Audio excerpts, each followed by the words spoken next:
Welcome to On Texas Football Roundup from the weekend. I'm Bobby Burton, joined by Gerry Hamilton of ontexasfootball.com. This episode sponsored by our friends at Allegiant Digital Marketing. Hey, Gerry, I want to ask you a couple questions here as we get going. This is really going to be a recap, and I'm going to ask you percentage chances of where you think these guys are with the University of Texas based on their visits this past weekend and the intel that you've had since that occurred. Okay. So get ready for it a little bit. We're going to go piece by piece. And let's start with the three guys from the state of Texas, if you don't mind. They are Tanuk Hines, the wide receiver out of Spring Decaney, Michael Terry, an athlete, receiver slash H-back slash possible defensive end, linebacker out of San Antonio, Alamo Heights.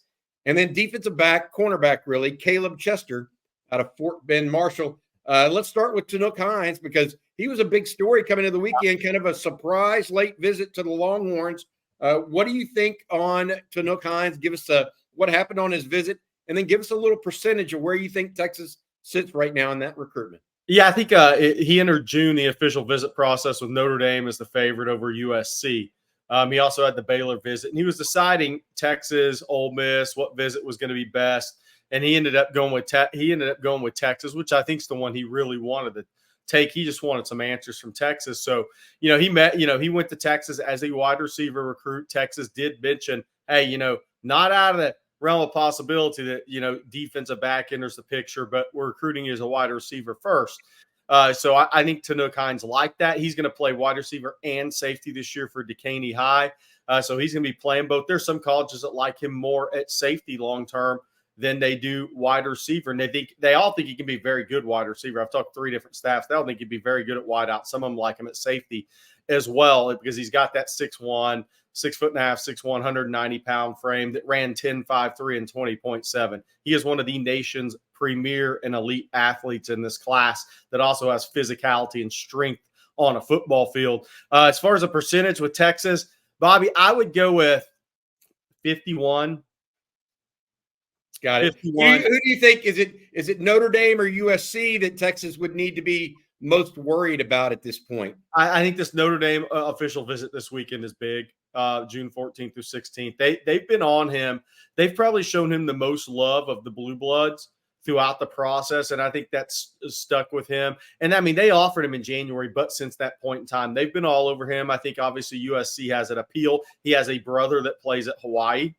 So there's a little bit of a West Coast connection there as well. But I think it's a three-team race. And I think all things equal, I think Texas did a really good job with his father. They had a great conversation Saturday night with his father. I think the close to home, if all things are equal, could come into play for Texas here. Is there my question here, because you mentioned him in different positions, et cetera.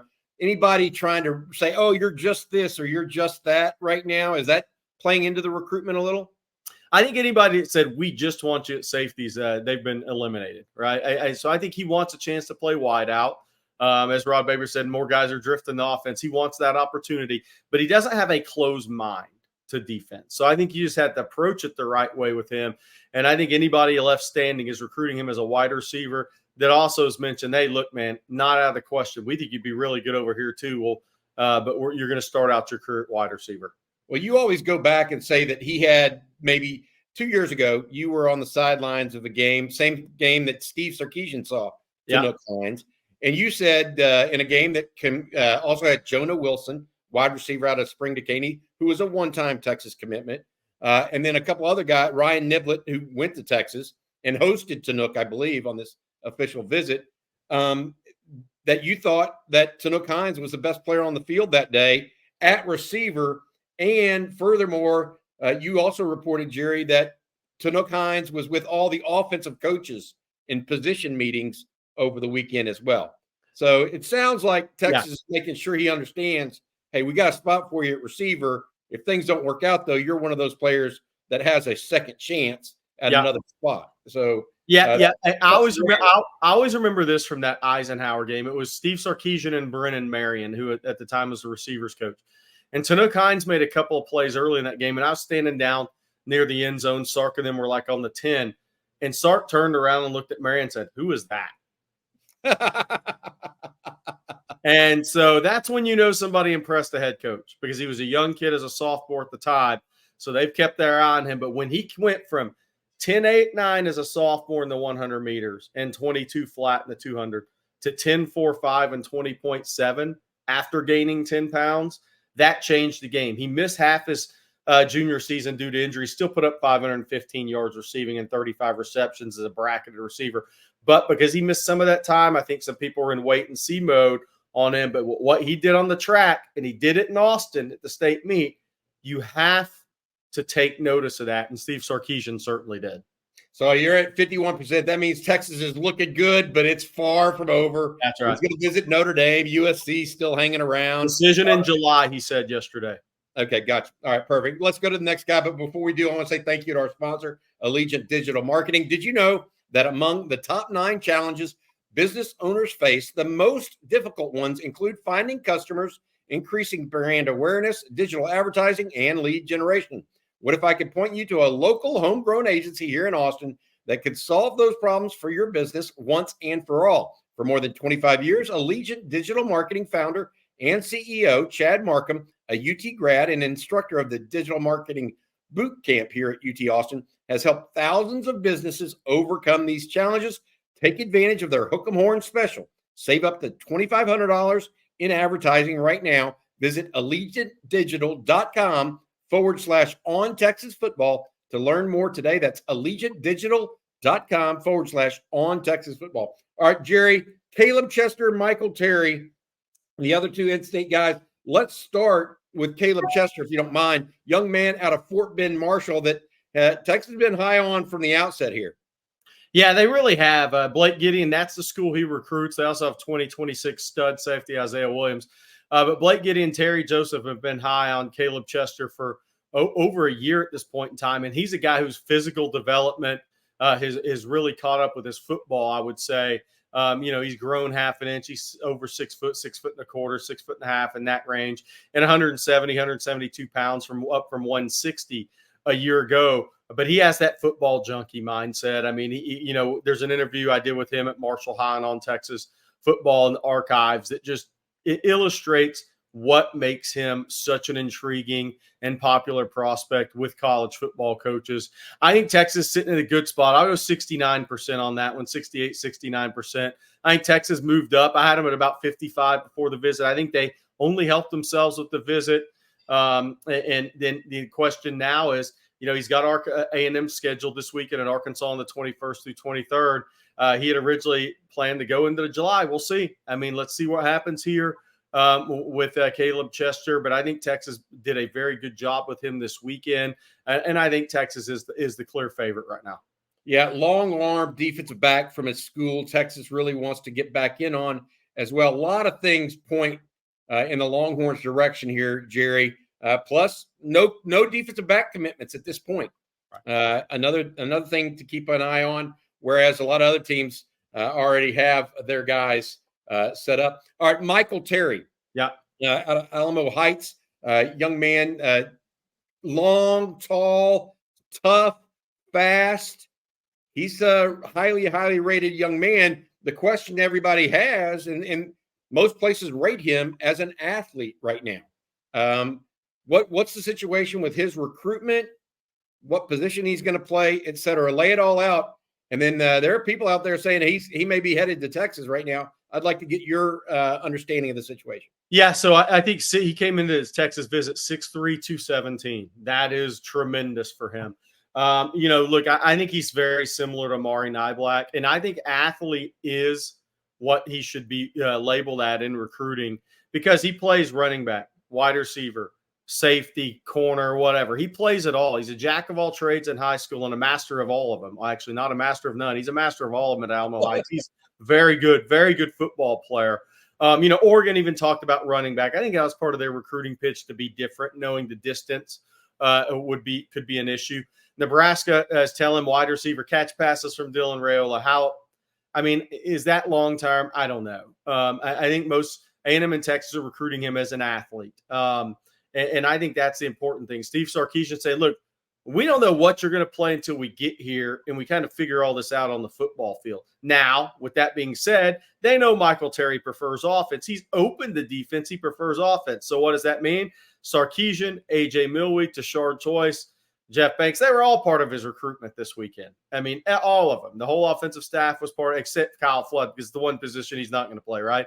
So everybody was part of his recruitment. You know, we're recruiting PK on defense. We're recruiting you as an athlete. We'll figure it out. They know he wants to play, prefers offense. But then, you know, he's going to go to A&M this weekend. There's a few interesting things with Michael Terry, because I know there's been a rush of predictions out there. As of right now, there's a chance he takes it into the fall. So, and I'm not saying he will. A lot of these kids back off of that and commit in August before their senior season starts. 80-85% of them do.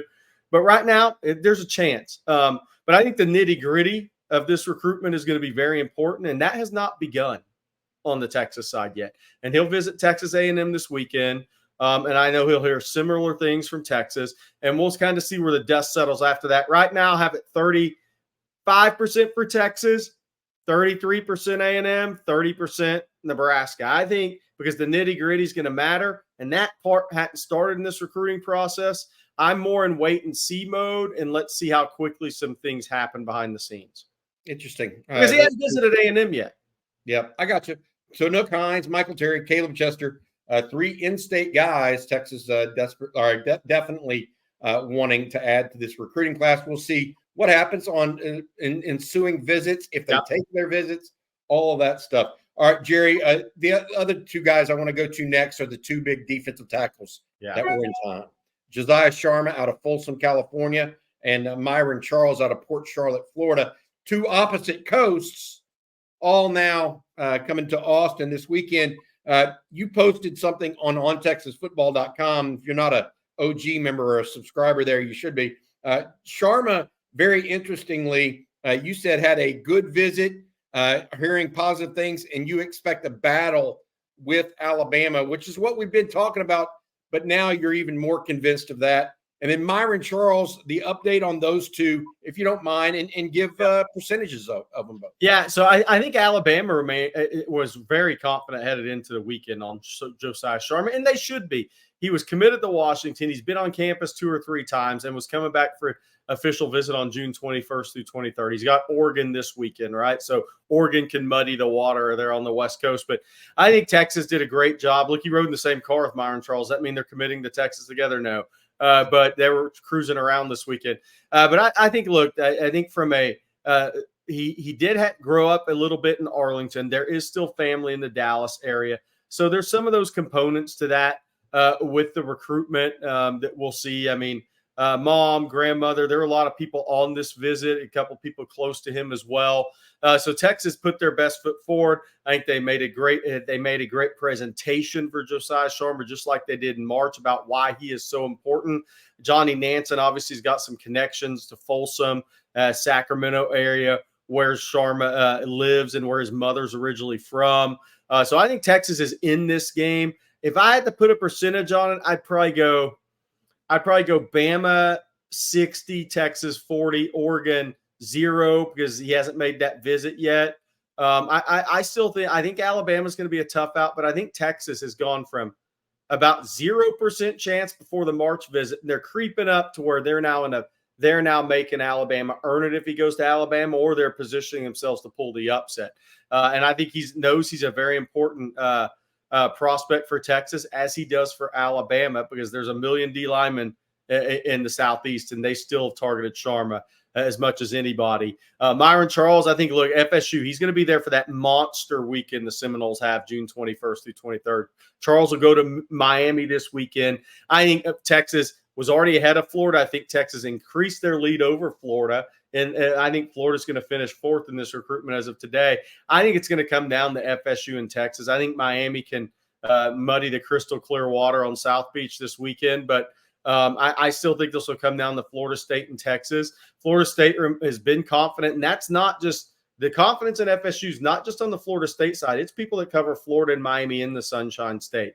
So it's an interesting recruitment because Jeff Banks and Kenny Baker are working it for Texas.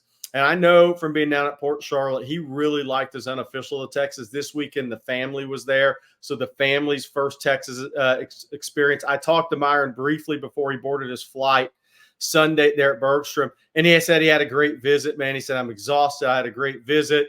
And these official visit processes are exhausting. I think Texas is battling. I'm going to say the same thing. FSU 60, Texas 40. And we'll see what happens with Miami. I don't think Florida is going to be the pick. So I think Texas is – they're trailing, but they're battling, and these are the battles you have to get in for the top D lineman in the country. And because Kenny Baker was hired, didn't have relationships, Texas is working from behind on a lot of these recruitments. We'll see if they pull an upset or two.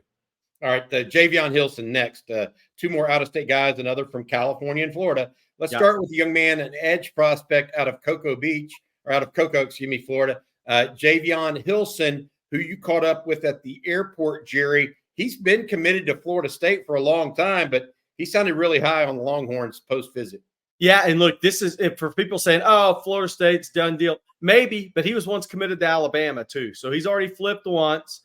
He immediately put Texas above Florida. Anybody that missed that interview, I think we showed it on last night on the live stream, and it's up on ontexasfootball.com. Texas immediately zipped by Florida as expected. He's got UCF this weekend. It's not a factor. It's going to be FSU or Texas. The interesting thing was there was a scrum of media people, and I was part of that. We talked to Javin Hilson, where he gave Texas some really key. He gave him a lot of love, said FSU, Texas, that's going to be the decision. He'd never been to Austin before. Kenny Baker, PK, Tashard Choice, all working that recruitment for Texas.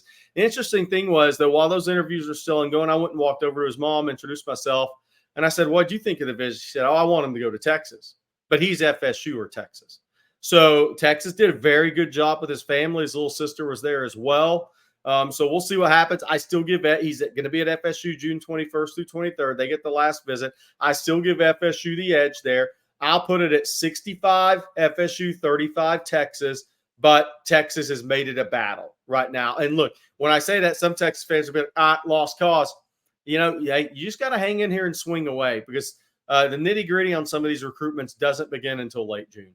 All right, before we get to our friend Caleb Edwards, the final prospect that was in Austin over the weekend, we need to say thank you and want to say thank you to our sponsor. That is the fine folks at allegiantdigital.com. Are you a business owner who struggles with any of the following?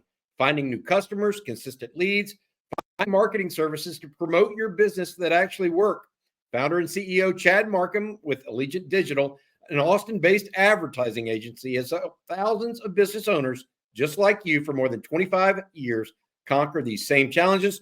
If you're ready to start making money in your business and grow with confidence, visit allegiantdigital.com/ontexasfootball and get a free marketing plan. Plus, you can save up to $2,500 in advertising with their Hook 'em Horns special today. Again, allegiantdigital.com/ontexasfootball. Thanks to Chad and his crew for their sponsorship. All right, Jerry, the tight end out of California, Caleb Edwards. Caleb Edwards, tight end from El Dorado Hills, up Oak Ridge High up in Northern California around Sacramento. Had a great official visit. I spoke with him at Bergstrom Airport. He had great things to say about Texas. He was headed from Texas to Auburn, then to Alabama for official visits this week. And he ends the official visit process at Oregon. The question I have around Caleb Edwards' recruitment is he going to go far from home? Because Oregon's close to home if you live in Sacramento. That's the school closest to home. Now, he's visited UCLA. He's visited Washington. Is he going to go that far away from home? If he does, I think Texas has a legitimate shot at Caleb Edwards. I heard from too many people that they really like Caleb Edwards. They like the upside he has. They like the fit in the Texas program.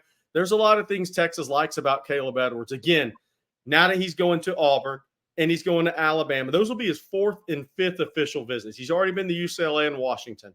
And so he's been to Texas. How does Alabama and Auburn compare to Texas? And when you have those three official visits in a row, far from home like that, what are those conversations with you and your father? That because his father's on these visits with him, that's going to be interesting to see. And then he concludes it at Oregon. But if he's open to going far from home, I think Texas has a very legitimate shot. I'll give him 33% shot right now. Got it. Who do you think the leader is there, or is it just a collection of schools? I think it's a collection of schools, but I think Oregon and UCLA. Got it. So it literally is stay on the West Coast, head to the SEC kind of situation for him. All right. That's going to do it for this episode of Roundup, sponsored by Allegiant Digital Marketing. Again, Texas, Tanuk Hines, Michael Terry, Caleb Chester, in-state, and then the two big defensive tackles from out of state, Josiah Sharma and Myron Charles, and then Caleb Edwards, a tight end, and Javin Hilson, defensive end out of Cocoa, Florida. That's going to do it. We'll be back with more later today, as well as on ontexasfootball.com. For Gerry Hamilton, I'm Bobby Burton. This has been On Texas Football. Hook 'em.